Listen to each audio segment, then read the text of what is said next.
സുഹൃത്തുക്കളെ, സിനിമയുടെ ലോകമായ മല്ലു സച്ചിച്ചർ എൻ്റെ ഈ ചാനലിലേക്ക് നിങ്ങൾക്ക് സ്വാഗതം. ഇന്ന് നമ്മൾ പറഞ്ഞു തരാൻ പോണ സിനിമ എന്ന് പറഞ്ഞാൽ ഒരു അടിപൊളി പ്രേത സിനിമയും കാര്യമൊക്കെ. കാരണം സജസ്റ്റർ സജസ്റ്റ് ചെയ്തൊരു നല്ല സിനിമയും കാര്യമൊക്കെയാണ്. അല്ലാണ്ട് ഈ മോശം സിനിമയൊന്നും നമ്മൾ എന്ത് ചെയ്യില്ല, നിങ്ങൾക്ക് വേണ്ടി ഒരിക്കലും സജസ്റ്റ് ചെയ്യില്ല.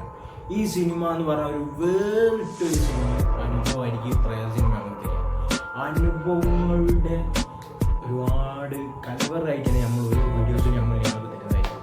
ഇതൊരു അടിപൊളി ഒരു വേറിട്ട അനുഭവം. നമ്മൾ ഇതുവരെ കണ്ട പ്രേത സിനിമകളിൽ നിന്നൊരു വേറിട്ടൊരു അനുഭവം സിനിമയും കാര്യമൊക്കെയാണ്. നമ്മളെ തല കറങ്ങും, എന്താ പഠിത്തം നടക്കുന്നത് ഇൻട്രസ്റ്റ് ഇല്ലാതെ നമ്മൾ കണ്ടില്ല. അതുപോലെ തല കറങ്ങുന്ന ഒരു സിനിമയും കാര്യമൊക്കെയാണ്. സിനിമയുടെ പേരും കാര്യമൊക്കെ ഓഡിറ്റ് എന്നാണ്. ഈ അടിപൊളി സിനിമയും കാര്യമൊക്കെയാണ്. ഈ സിനിമ നമ്മളെ തല കറക്കുന്നുണ്ട് ആര് കാണാനോ ഒരു അടിപൊളി ഒരു മികച്ചൊരു വേറിട്ടൊരു അനുഭവം നിങ്ങൾ കാണുക എങ്കിൽ ഈ സിനിമ നിങ്ങൾ കാണുക. സിനിമൻ്റെ ലിങ്ക് കാര്യമൊക്കെ നമ്മൾ ടെലഗ്രാം ഗ്രൂപ്പിലും കാര്യമൊക്കെ കൊടുക്കുന്നതാണ്. അപ്പോൾ ടെലഗ്രാം ഗ്രൂപ്പിൽ ജോയിൻ ചെയ്യുക. ടെലഗ്രാം ഗ്രൂപ്പിൻ്റെ ലിങ്ക് കാര്യമൊക്കെ നമ്മൾ ഇവിടെ കൊടുക്കുന്നതായിരിക്കും.